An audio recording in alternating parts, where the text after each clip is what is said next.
Hi friends, IT in Agricultural System subject playlist start பண்ணிருக்கோம். So இதுல வந்து நம்ம ஆல்ரெடி ஒரு 3 கான்செப்ட்ஸ் வந்து கவர் பண்ணி போட்டிருக்கோம். So அதையுமே செக் பண்ணி பார்த்துக்கோங்க. அது வந்து 3rd lesson, 4th lesson கான்செப்ட்ஸ்ல இருந்து ஒரு 2 கொஸ்டின்ஸ் போட்டிருப்பேன். நம்ம இப்போ வந்து ஃபர்ஸ்ட் செகண்ட் யூனிட் கவர் பண்ணிடுவோம். ஸோ செகண்ட் யூனிட்ல ஓவராலாவே 5 டாபிக்ஸ் தான். அதுல இம்பார்ட்டன்ஸ்லாம் நம்ம ஒரு 3 to 4 டாபிக்ஸ் கொடுத்துருப்போம். ஸோ அந்த 3 டாபிக்ஸ் படிச்சாலே மோஸ்டா எழுதுற மாதிரி இருக்கும். பட் உங்களுக்கு எந்த டாபிக் வேணுமோ அதை நீங்க சூஸ் பண்ணிக்கோங்க. ஓகேவா? More over human values and ethics, then HRM, இது எல்லாத்துக்குமே கான்செப்ட் வீடியோஸ், தென் இம்பார்ட்டன்ட் கொஸ்டின்ஸ் எல்லாமே போஸ்ட் பண்ணிருக்கோம். அதையுமே செக் பண்ணி பார்த்துக்கோங்க. ஓகேவா? ஸோ இப்போ நம்ம இந்த வீடியோல management of crop growth in green houses அப்படி பார்ப்போம். ஸோ ஃபர்ஸ்ட் இந்த ஹெட்டிங் என்னன்றது தெரிஞ்சிருக்கணும். ஸோ அதை வச்சே நமக்கு ஓவராலா கான்செப்ட்ஸ் எழுதிட முடியும். ஸோ கிரீன் ஹவுசஸ்னா ஃபர்ஸ்ட் என்னன்ற ஒரு இன்ட்ரோடக்ஷன் நீங்க கொடுக்கலாம். ஸோ கிரீன் ஹவுசஸ்னா ஒரு பிளான் growth ஸ்டிமுலேட் பண்றதுக்கு ஆர் ப்ரொமோட் பண்றதுக்கு வேண்டி நம்ம அதுக்கு சூட்டபிள் என்விரான்மெண்ட் கிரியேட் பண்றது ஆர்டிபிஷியலா.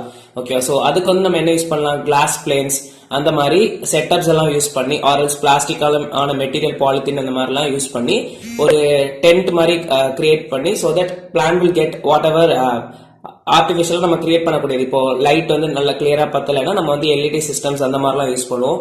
தென் டேட்டாவை அனலைஸ் பண்றதுக்கு சென்சார் சம்திங் நம்ம அதுல மாடுலேட் பண்ணுவோம். இரிகேஷன் சிஸ்டம் பூஸ்ட் பண்றதுக்கு, பெஸ்ட் கண்ட்ரோல், இப்படி நிறைய டிஃபரெண்டா இன்டர்ஸ். ஸோ கிரீன் ஹவுஸ்னா பேசிக்கா டெம்பரேச்சர், ஹியூமிடிட்டி இந்த மாதிரி ஃபேக்டர்ஸை வந்து பிளான்ஸுக்கு ஸ்டிமுலேட் பண்றதுக்கு ஆர்எல்ஸ் ப்ராப்பரா ப்ரொவைட் பண்றதுக்கு ஒரு ஆர்டிபிஷியல் செட்டப், கிளாஸ் மெட்டீரியல்ஸ் ஆனது அந்த மாதிரிலாம் யூஸ் பண்ணோம்னா it will observe the heat and make the plants to get all the nutrients அந்த மாதிரிலாம். ஓகேவா? ஸோ இதுதான் ஓவராலா கிரீன் ஹவுஸ்னா என்னன்றது. ஸோ இப்போ இதுல நமக்கு ஒரு 3 டயக்ராம்ஸ் கொடுத்துருக்காங்க. இது வந்து என்னன்னா ஓப்பன் ஃபீல்டு. ஸோ இதுல எதுவுமே இருக்காது இல்லையா? ஸோ கிரீன் ஹவுஸ்னா we will have a house made of certain glass materials இல்லைன்னா பாலித்தீன் ஷீட்ஸ் இந்த மாதிரிலாம் யூஸ் பண்ணி ஒரு டென்ட் மாதிரி கிரியேட் பண்ணி அதுல நம்ம பிளான்ஸ் வந்து வச்சிருக்காது. அண்ட் மோர் ஓவர் இது வந்து வித் சாயில், இது வந்து வித்தவுட், அதாவது சாயில்லெஸ், லைக் பாட்லியா இல்ல நியூட்ரியன் மீடியம், ஹைட்ரோபோனிக்ஸ் இந்த மாதிரி வாட்டர்ல அந்த மாதிரி ஏதாவது யூஸ் பண்றது வந்து இந்த செட்டப். ஓகேவா? ஸோ ஓவரால் இப்படி ஜஸ்ட் ஒரு சிம்பிளா ஒரு இன்ட்ரடக்ஷன் கொடுத்துட்டு இப்போ நம்ம வந்து மேனேஜ்மெண்ட் டெக்னிக்ஸ் என்னெல்லாம் இருக்கு அப்படின்றத பார்ப்போம். ஸோ இதுக்கு வந்து நமக்கு கொடுக்கும் போது வீடியோ கடைசி வரைக்கும் பாருங்க. வீடியோ கடைசியில நான் எப்படி எழுதணும், லைக் என்னெல்லாம் ஹெட்டிங்ஸ் அண்ட் கீ பாயிண்ட்ஸ் வந்து ஞாபகத்துல வச்சிருக்கணும் அப்படின்றதையும் சொல்றேன். ஓகேவா? So techniques in management of crop growth in green plants, green houses. Managing crop growth in greenhouses involves creating and maintaining an optimal environment for plant development. So it is not an artificial environment, like optimal, maximum growth provide பண்றதுக்காண்டி ஒரு create பண்ணக்கூடிய ஒரு environment, optimal environment. Then greenhouses often a controlled setting that allows farmers to extend the growing season, protect crops from adverse weather conditions and regulate various environmental factors. So இப்போ வந்து நமக்கு வந்து அந்த setups வழியா நமக்கு seasonal plans மட்டும்தான் அந்த டைம்ல மட்டும்தான் கிடைக்கும் இல்லையா சில ஃப்ரூட்ஸ் எல்லாமே. பட் இந்த மாதிரி கிரீன் ஹவுசஸ் வழியா நமக்கு சீசன் முடிஞ்சதுக்கு அப்புறமே, சீசன் சம்திங் எக்ஸ்டெண்ட் பண்ணி அந்த சீசனுக்கு அப்புறமே நமக்கு அதுல இருந்து ப்ரொடக்ஷன் ஆஃப் தோஸ் ஃப்ரூட்ஸ் வந்து கெட் பண்ணலாம். ஓகேவா? Based on demand. ஸோ இதுல இருந்து இப்ப நம்ம டெக்னிக்ஸ் என்னெல்லாம் பார்ப்போம். ஸோ இது பாக்குறதுக்கு ஃபர்ஸ்ட் நான் இந்த ஹெட்டிங்ஸ் வந்து உங்களுக்கு மெமரைஸ் பண்ண சொல்லிடுறேன்.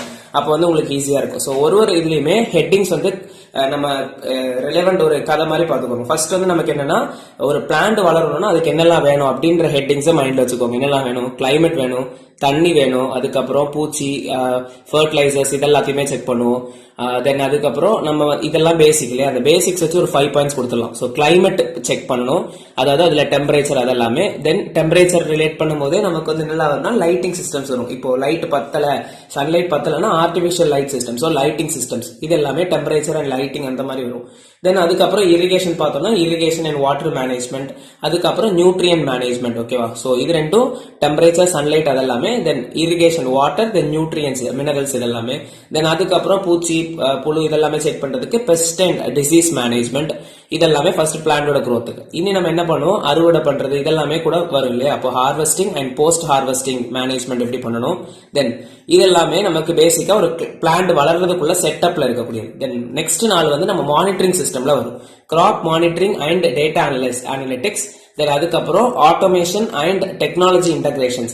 ஸோ கிராப் மானிட்டர் பண்றோம், கிராப் மானிட்டருக்கு சம் டெக்னாலஜிஸ் தேவை. தென் ட்ரோன்ஸ் இந்த மாதிரிலாம் டெக்னிக்ஸ் எல்லாம் யூஸ் பண்றதுக்காண்டி யூஸ் பண்ணோம்னா அதெல்லாம் என்னது ஆட்டோமேட்டடா நடக்கும். So automated monitoring. அதுக்கப்புறம் space utilization and crop rotations. So space எவ்வளவு எடுக்குது நம்ம டீடைல்டா பார்ப்போம். இப்போ ஹெட்டிங்ஸ் மட்டும் படிச்சிருங்க. Then adaptability and continuous improvement. Okay, so ஓவராலா ஒரு பிளான் வளர்றதுக்கு தண்ணி, தென் நியூட்ரியன்ட், அதுக்கப்புறம் அதுல இருக்கக்கூடிய கிளைமேட்டிக் கண்டிஷன்ஸ், ஆர்டிபிஷியல் சன்லைட், அதுக்கப்புறம் புழு பூச்சி பெஸ்ட் இதெல்லாமே செக் பண்ணணும். இதெல்லாம் ஓவராலா நீங்க கொடுத்ததுக்கு அப்புறம் தென் ஃபைனலா நீங்க என்ன பண்ணலாம், ஹார்வெஸ்டிங் அறுவடை பண்றது, தென் மானிட்டரிங், அந்த மானிட்டரிங்க்கு ஆட்டோமேட்டட் சிஸ்டம்ஸ், அதுக்கப்புறம் கிராப் ரொட்டேஷன், அந்த ஸ்பேஸ் யூட்டிலைசேஷன், இந்த மாதிரி ஃபேக்டர்ஸ் எல்லாத்தையுமே டீடைலா கொடுத்துருங்க. ஸோ இப்போ இந்த ஹெட்டிங்ஸ்ல எல்லாத்துக்குமே ஒரு 2 பாயிண்ட்ஸ் வச்சு கொடுத்துருக்காங்க. அதை நீங்க என்னெல்லாம்ன்றது தெரிஞ்சிருக்கணும். சோ இப்ப கிளைமேட்டிக் கண்ட்ரோல்ல ஃபர்ஸ்ட் திங் வந்து நம்ம கிளைமேட்ல என்னெல்லாம் பார்க்கலாம். கிளைமேட்னு சொன்னாலே ஃபர்ஸ்ட் டெம்பரேச்சர் பார்ப்போம், தென் இன்னொன்னு ஹியூமிடிட்டி. ஓகேவா, ஒன்னு வந்து கோல்டு கிளைமேட், அதாவது விண்டர் சீசன் மாதிரி, லைக் இன்னொன்னு வந்து ஹாட் சீசன் மாதிரி மைண்ட்ல வச்சுக்கோங்க. சோ டெம்பரேச்சர் மேனேஜ்மெண்ட்ல ஃபர்ஸ்ட் நம்ம என்ன பண்றோம்னா, green houses use heating and cooling systems to maintain the ideal temperature for crop growth. So heating and cooling systems artificially create பண்ணுவோம். This is crucial for different stages of plant development. Heating may involve radiant heating systems, hot air systems, or geothermal heating, while cooling systems could include ventilation, shade cloths, or evaporation cooling. So இந்த headings எல்லாமே ஞாபகம் வச்சுக்கோங்க. So hot system, cool system ரெண்டுத்தையுமே நம்ம வெதருக்கு ஏற்றது மாதிரி control பண்ணணும் இல்லையா. So hot systems தான் அதுல யூஸ் பண்ணக்கூடியது. இந்த geothermal, earth based heating systems, like இதுல என்ன நடக்கும்னா ஆக்சுவலா சன்லைட் வந்து இந்த கிளாஸ் வழியா உள்ள வந்துடும். ஓகேவா, சோ ஹீட்டிங் சிஸ்டம் உள்ள வந்துடும். தென் இந்த கிளாஸ் ஷீட் வந்து ஒரு இன்சுலேஷன் மாதிரி இந்த ஹீட்டை வந்து ஹோல்டு பண்ணி வைக்கிறதுக்கு யூஸ் ஆகும். சோ தட் பிளான்ட்டுக்கு தேவை உள்ள அந்த ஹீட் டெம்பரேச்சர்ஸ் எல்லாமே அது வழியா ஹோல்ட் ஆகி நின்றும். ஓகேவா, சோ அப்ப வந்து geothermal, then radiant heating system, hot air systems இந்த மாதிரி. இதே கூலிங் சிஸ்டம்ஸ்னா வென்டிலேஷன்ஸ்னா லைக் எக்ஸ்ட்ரா ஃபேன்ஸ் இந்த மாதிரி இதெல்லாம் யூஸ் பண்ணுவாங்க கூலிங் சிஸ்டம்ஸுக்கு. தென் ஷேட் கிளாத்ஸ் வந்து இந்த கண்ணாடியில எல்லாம் விரிக்கிறது, லைக் அந்த மாதிரி. இதுல வந்து பேசிக்கா இந்த கர்டன்ஸ் யூஸ் பண்ணுவாங்க. கர்டன்ஸ் யூஸ் பண்ணி so some types of fabric and curtains இருக்கும். அந்த கர்டன்ஸ் என்ன பண்ணுன்னா லைக் கூலிங் பண்றதுக்கு வேண்டி யூஸ் ஆகும். ஸோ ஹீட் அந்த சன்லைட் வந்து உள்ள அலோவ் பண்ணும், பட் ஓவர் டெம்பரேச்சரை வந்து அலோவ் பண்ணாது. Then next or evaporate cooling இந்த மாதிரிலாம் சிஸ்டம்ஸ் யூஸ் பண்ணுவோம். இது temperature control and management. Then humidity control maintaining the rigid humidity levels is essential for preventing diseases and ensuring optimal growth. Humidity can be controlled through ventilation, dehumidification systems and proper watering practices.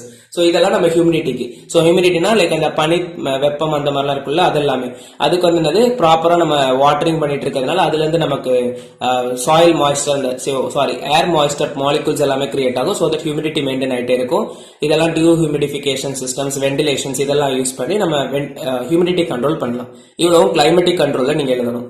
Next lighting systems. So lighting சிஸ்டம்ல sunlight அமௌண்டா தேவைப்படுறதுக்கு கரெக்டா நமக்கு கிடைக்காத டைம்ல நம்ம வந்து என்ன பண்ணுவோம்னா artificial lights, LEDs இந்த மாதிரிலாம் யூஸ் பண்ணுவோம். So natural light, green house leverage sunlight, natural sunlight, but supplemental artificial lightning may be necessary, especially during period of low light or for crops that require extended photo periods. So ரொம்ப நேரம் அந்த செடிக்கு வந்து நிறைய light தேவை இல்ல, நமக்கு வந்து சில டைம்ல வந்து சன்லைட்லாம் இல்ல, அந்த மாதிரி கேசஸ்ல எல்லாம் நமக்கு இந்த லைட்டிங் சிஸ்டம்ஸ் யூஸ் பண்ணலாம். This involves the use of artificial lights such as LEDs to provide the necessary light spectrum for photosynthesis. So basically sunlight எதுக்கு தேவை, photosynthesis நடக்கிறதுக்கு, in the presence of chlorophyll pigment and sunlight எல்லாம் தேவை இல்லையா. So அந்த sunlight கிடைக்காத டைம்ல நம்ம இந்த LEDs எல்லாம் யூஸ் பண்ணி கிரியேட் பண்ணுவோம். Then light duration. Controlling the duration of light exposure is crucial. Some crops require specific day lengths to initiate flowering and fruiting. Timers and light sensors can be deployed to manage the light durations. So நம்ம lighting இங்க LED artificial light create பண்றதுமே over lighting systems or over sunlight இருந்தாலுமே அந்த டைம்ல என்ன ஆயிடும், செடி வந்து டல் ஆயிரும் ஆர் எல்ஸ் டிகே ஆயிரும். ஸோ அதெல்லாம் மானிட்டர் பண்றதுக்கு நம்ம sensors, light sensors, LDRs, then moreover இதெல்லாம் யூஸ் பண்ணி ஒரு செடிக்கு எவ்வளவு டைமிங் வேணுமோ அந்த டைமிங்க்கு தகுந்தாப்புல நம்ம வந்து சன்லைட் எல்லாமே ப்ரொவைட் பண்ணுவோம். இது second category. Then irrigation and water management. இதுல நமக்கு வந்து ட்ரிப் இரிகேஷன்ஸ். ட்ரிப் இரிகேஷன்ஸ்னா டிராப் பை டிராப் வாட்டர் கொடுக்கறது மாதிரி செட்டப்ஸ் பண்ணிருப்போம். The next is water quality management. So அதோட pH லெவல், அதுல இருக்கக்கூடிய நியூட்ரியன் லெவல் எல்லாத்தையுமே செக் பண்ணி அதை மானிட்டர் பண்ணி கரெக்டா பிளான்ட்ஸுக்கு போய் ரீச் ஆகிற மாதிரி கொடுப்போம். அதுதான் வாட்டர் குவாலிட்டி மேனேஜ்மெண்ட். pH கரெக்டா இருக்கா, பிளான் growth வளர்றதுக்குள்ள pH அமௌண்ட் அதுல இருக்கா, அதுல நியூட்ரியன் ரிச் சொல்யூஷனா இருக்காது அப்படின்றதெல்லாம் செக் பண்ணக்கூடியது. தென் வாட்டர் போக தென் நெக்ஸ்ட் நியூட்ரியன் மேனேஜ்மெண்ட். நியூட்ரியன்ஸ் நமக்கு எதிரெல்லாம் கிடைக்கும், நம்ம அப்ளை பண்ணக்கூடிய வாட்டர்ல கிடைக்கலாம், தென் சாயில் கண்டென்ட்ல கிடைக்கும், அதுக்கப்புறம் நம்ம யூஸ் பண்ணக்கூடிய ஃபர்டிலைசர்ல கிடைக்கும். ஸோ இது யூனிட்டுமே நம்ம செக் பண்ணுவோம். ஸோ வாட்டரை நம்ம வந்து இந்த இரிகேஷன்ல செக் பண்ணிடுவோம், வாட்டர் குவாலிட்டி மேனேஜ்மெண்ட். நியூட்ரியன் மேனேஜ்மெண்ட்ல இங்க நம்ம சாயிலுக்கும் ஃபர்டிலைசேஷனுக்கும் பண்றோம். So soilless growing medium. Soilless growing மீடியம்னா நம்ம வந்து நிறைய செடி வந்து தண்ணிலே வளர வைக்க முடியும். அதுல நியூட்ரியன் ரிச் எலமெண்ட்ஸ் இருந்துச்சுன்னா ஹைட்ரோபோனிக்ஸ் அண்ட் ஏரோபோனிக்ஸ், காத்துல வளர வைக்கிறது, இந்த மாதிரி டெக்னிக்ஸ் எல்லாம் இருக்கு. ஸோ அது எல்லாத்தையுமே நீங்க எழுதலாம். அந்த மாதிரிலாம் யூஸ் பண்ணி மேனேஜ் பண்ணலாம் இன்கேஸ் நமக்கு கரெக்டான நியூட்ரியன் ஃப்ரம் சாயில் கிடைக்கலன்னா. தென் ஃபர்டிகேஷன்னா அப்ளைங் எக்ஸ்டர்னல் ஃபர்டிலைசர்ஸ். ஸோ கரெக்டான தேவையான ஃபர்டிலைசர்ஸ், தென் அதை வந்து நம்ம நியூட்ரியன் சொல்யூஷன்ஸ் வழியா கொடுக்க முடியும்னா கொடுக்கலாம். தென் வாட்டர் வழியா ப்ரொவைட் பண்றது, இப்படி நம்ம இந்த நியூட்ரியன்ட மேனேஜ் பண்ணலாம். The next crop monitoring and so நம்ம நெக்ஸ்ட் வந்து என்ன பார்க்குறோம்னா நியூட்ரியன் முடிஞ்சிட்டோம். இனி கிராப் மானிட்டரிங் அண்ட் டேட்டா அனலிட்டிக்ஸ்ல கிராப்பை மானிட்டர் பண்றதுக்கு நம்ம என்ன யூஸ் பண்ணுவோம், கண்டிப்பா ஒரு சென்சார்ஸ் தான் யூஸ் பண்ணுவோம். ஸோ சென்சார் டெக்னாலஜி வச்சு எழுதணும். ஸோ நிறைய டைப்ஸ் ஆஃப் சென்சார் இருக்கு. Humidity sensor, temperature sensor, light sensor, LTR, இந்த மாதிரி ஒரு டைப் ஆஃப் சென்சார் வச்சு நம்ம ஒரு கேரக்டரிஸ்டிக்ஸை மெஷர் பண்ணி மானிட்டர் பண்ணி ரெகுலேட் பண்ண முடியும். தென் டேட்டா அனலிட்டிக்ஸ் கண்டிப்பா தேவை இல்லையா எந்த ஃபீல்டா இருந்தாலுமே. ஸோ ஒன்ஸ் அந்த ப்ராசஸ் பண்ண டேட்டாஸ் எல்லாத்தையுமே ஸ்டோர் பண்ணிட்டே இருந்ததுனால தென் அகெயின் ஒரு அன்யூஷுவல் கண்டிஷன் ஏதாவது ஒரு ஃபேக்டர் வருதுன்னா அந்த டைம்ல எப்படி நம்ம அந்த டெக்னாலஜியை யூஸ் பண்ணி அதை சால்வ் பண்ண முடியும் அப்படின்றதுக்கு டேட்டா அனலிட்டிக்ஸ் தேவை. So analysing data from sensors helps farmers make inform decisions about adjusting environmental parameters to optimise the crop growth. The next வந்து என்னன்னா பெஸ்ட் அண்ட் டிசீஸ் மேனேஜ்மெண்ட் கொடுத்திருக்காங்க. பெஸ்ட் அண்ட் டிசீஸ் மேனேஜ்மெண்ட்ல first thing biological control. So integrated pest management strategies involve the use of beneficial insects or organisms to control pest. So beneficial insect பார்க்கும்போது நம்ம earthworm சொல்லலாம். So அந்த மாதிரி certain அதெல்லாமே analyse பண்ணி manage பண்ணக்கூடியது. So pest and disease management. Then disease managementக்கு humidity level கரெக்டா நம்ம வந்து செக் பண்ணிட்டு இருந்தோம்னா அந்த டைம்ல வரக்கூடிய ஃபங்கல் டிசீஸ் எல்லாத்தையுமே ரெடியூஸ் பண்ண முடியும். ஸோ ஃபங்கல் டிசீஸ்லாம் மோஸ்டா ஹியூமிடிட்டி டைம்ல தான் வரும். ஓகேவா? ஸோ அதெல்லாமே யூஸ் பண்ணலாம். தென் சானிடேஷன் ப்ராக்டிசஸ். ஸோ நம்ம நேச்சுரலாகவும் நிறைய சானிடேஷன் மெத்தட்ஸ் இருக்கு. ஸோ வேப்பல் அரைச்சு ஊத்துறது அந்த மாதிரிலாம் பண்ணுவோம்ல அது. தென் அதுக்கப்புறம் ஆர்டிஃபிஷியலாவுமே சர்டன் ஃபர்டிலைசர்ஸ் வழியாவுமே நம்ம சானிடைஸ் பண்ண முடியும். அதெல்லாமே பூச்சிக்கொல்லி மருந்து இதெல்லாத்தையுமே அதில் எழுதுங்க. The next thing space utilization and crop rotation. So space யூட்டிலைசேஷனுக்கு நமக்கு கரெக்டான ப்ரொசீஜர் இல்லை ஆர்எல்ஸ் நமக்கு லேண்ட் எக்ஸ்ட்ராவா இல்லைன்னா நம்ம என்ன பண்ணலாம், வெர்டிக்கல் ஃபார்மிங் அந்த மாதிரி டெக்னாலஜிஸ் யூஸ் பண்ணி, வெர்டிக்கல் ஃபார்மிங்னா லைக் ஆர்டிஃபிஷியல் ஸ்டாண்ட்ஸ் யூஸ் பண்ணி அதில் வந்து நம்ம வால்ஸ் இந்த மாதிரி பில்டிங்ஸ் எல்லாத்தையுமே நமக்கு பிளான்ஸை க்ரோ பண்ண முடியும். அதெல்லாமே ஸ்பேஸ் யூட்டிலைஸ் பண்ணக்கூடிய techniques. So crop planning, efficient use of space involves strategic planning of crop placement and rotation to optimise. Then crop ரொட்டேஷன்னா நம்ம நார்மலா பண்ணக்கூடிய பிராக்டிஸ் தான். லைக் எப்பவுமே ஒரே செடி ஒரு மண்ணில் நட்டுட்டு இருந்தோம்னா அந்த மண்ணோட அந்த வளமே எல்லாமே போயிடும். அதுக்கு என்ன பண்ணுவோம்னா like different types of crops. First நம்ம ஏதாவது ஒரு செடி நடுறோம்னா then after a certain period of amount அதோட அறுவடை முடிஞ்சதுக்கு அப்புறம் என்ன பண்ணுவோம், டிஃப்ரெண்ட் டைப்ஸ் ஆஃப் கிராப் வெரைட்டிஸை பிளான் பண்ணிட்டே போவோம். இது எல்லாத்தையுமே எழுதலாம். தென் வெர்டிகல் ஃபார்மிங் தான் ஸ்பேஸ் யூட்டிலைசேஷனுக்கு இருக்கக்கூடிய alternative solution. Then automation and technology integrations. So automations சொல்லும் போது நம்ம சென்சார்ல இருந்து டேட்டா வரதை வந்து அனலைஸ் பண்ணிட்டு ஆட்டோமேட்டிக்கா ஒரு ஃபங்க்ஷன்ஸ் நடக்கணும். அதுக்கு நமக்கு மெயினா சென்சார்ஸ் எல்லாத்தையுமே யூஸ் பண்ணி எழுதலாம். Then climate control systems, automated systems for temperature. அதாவது ஒரு சென்சார், அந்த சென்சார்ல இருந்து வரக்கூடிய டேட்டாவை டேட்டா அனலிட்டிக்ஸ் யூஸ் பண்ணி ஆஃப்டர் தட் ப்ராசஸ் பண்ணதுக்கு அப்புறம் ஆட்டோமேட்டடா ஒரு ஃபங்க்ஷன்ஸ் நம்ம கிரியேட் பண்ணி முடிச்சிட முடியும். ஸோ இது குறையுதுன்னா இதை ரிலீஸ் பண்ணுங்க. ஸோ டெம்பரேச்சர் கூடுதுன்னா அதுக்கு யூஸ் பண்ண வென்டிலேஷன் மெத்தட்ஸ் யூஸ் பண்ணுங்க அப்படின்றது ஆட்டோமேட்டடா நடக்கும் based on the processing.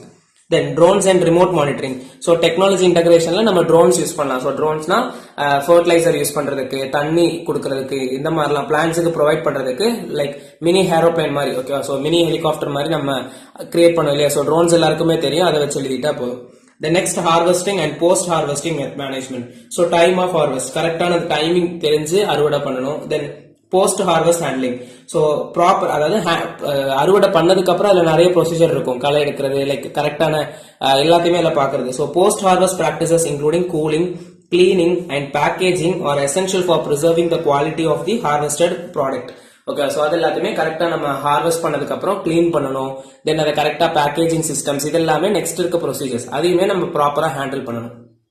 The next, adaptability and continuous improvement. So adaptability, feedback loops. So regular assessing the performance of the greenhouse system and making adjustment based on feedback and observations is crucial for continuous improvement. So improve பண்றதுக்கு நம்ம எப்பவுமே certain things, நம்ம ஏதாவது ஒரு system எடுத்தாலுமே improvement நடக்கணும்னா கண்டிப்பா இவாலுவேஷன்ஸ் and feedbacks இருந்தா மட்டும்தான் நெக்ஸ்ட் லெவல் இம்ப்ரூவ்மெண்ட்டுக்கு போக முடியும். ஸோ அந்த மாதிரி இருக்கு ஃபீட்பேக் சிஸ்டம்ஸ். தென் என்னெல்லாம் இன்ஃபர்மேஷன்ஸ் இருக்கு, டேட்டா அனலிட்டிக்ஸ் டூல்ஸ் எல்லாம் யூஸ் பண்ணி கரெக்டான இம்ப்ரூவ்மெண்ட்டுக்கு எப்படிலாம் இருக்கும். தென் அதுக்கு தகுந்தாப்புல நமக்கு அடாப்டும் பண்ணிக்க முடியும். ஸோ சர்டன் பீரியட்ல இதெல்லாமே இருக்குன்னா தென் we can make those plants to get adapted to that. ஓகேவா, த்ரூ டெக்னாலஜி. அப்புறம் கிரீன் ரெவல்யூஷன்ஸ்லாம் நடந்துச்சு இல்லையா, ஸோ பயோடெக்னாலஜிஸ் இதெல்லாம் யூஸ் பண்ணி நமக்கு அதை அடாப்ட் பண்ணிக்க முடியும். So adaptive management, being able to adapt the green house environment to changing conditions such as seasonal variations is important for sustainable success. So based on those informations நம்ம adapt பண்ணிடுவோம் green houseல இந்த plants சீசனுக்கு அப்புறமே நமக்கு வளர்க்க முடியற மாதிரி ஒரு சிச்சுவேஷன் கொண்டு வரோம்னா அது வந்து ஒரு அடாப்டிவ் மேனேஜ்மெண்டா மாறிடும். ஓகேவா. The next, effective management of crop growth in greenhouse requires a holistic approach that considers various factors including climate control, lighting, irrigation. So நம்ம பார்த்த அவ்வளோ டெக்னிக்ஸ் வச்சு கன்க்ளூஷன்ஸ் கொடுத்துட்டா போதும். ஸோ இதுதான் ஓவராலா crop management in green houses. So green ஹவுஸ்ல green ஹவுஸ்ன்றதான் பேரு, பட் மற்றபடி கண்டென்ட் எல்லாமே நம்ம நார்மலா பண்ணக்கூடியதான். அதை வந்து in terms of green house கூட ரிலேட் பண்ணி கொடுத்தா போதும். ஓகேவா. ஸோ ஓவராலா ஒரு செடி வளர்றதுக்கு ஹெட்டிங்ஸ் மட்டும் ஞாபகம் வச்சுக்கோங்க. அதுக்குள்ள நீங்க தென் இந்த பாயிண்ட்ஸ் எழுதி இருக்கணும். இதை வேணா நோட் பண்ணிக்கோங்க, எழுதி எடுத்துருங்க. புக் இருக்குன்னா நீங்க அதை கூட யூஸ் பண்ணிக்கலாம். ஓகேவா. ஸோ என்னன்னா பேசிக்கா ஒரு செடி வளர்றதுக்கு first climate, lighting systems, then nutrient solution, irrigation, pest control இதெல்லாமே கொடுத்துருங்க. தென் அதை மேனேஜ் பண்ணக்கூடிய techniques, automated, then technology integrations, drone technology, then அதுக்கப்புறம் அதோட space, vertical farming, rotation of plants, அதுக்கப்புறம் அதை மானிட்டர் டேட்டா அனலிட்டிக்ஸ் டூல்ஸ் இதெல்லாத்தையுமே பேஸ் பண்ணி தென் இம்ப்ரூவ்மெண்ட், ஃபீட்பேக்ஸ் இதெல்லாமே யூஸ் பண்ணி சர்டன் கிரைசிஸ் கொடுத்துட்டா போதும். ஓகேவா. ஸோ இதுதான் ஓவராலா management of crop growth in green houses. So video பிடிச்சிருந்துச்சுன்னா லைக் பண்ணுங்க, ஃப்ரெண்ட்ஸுக்கும் ஷேர் பண்ணுங்க, கண்டிப்பா யூஸ்ஃபுல்லா இருக்கும். சப்ஸ்கிரைப் பண்ணிக்கோங்க. தேங்க்யூ.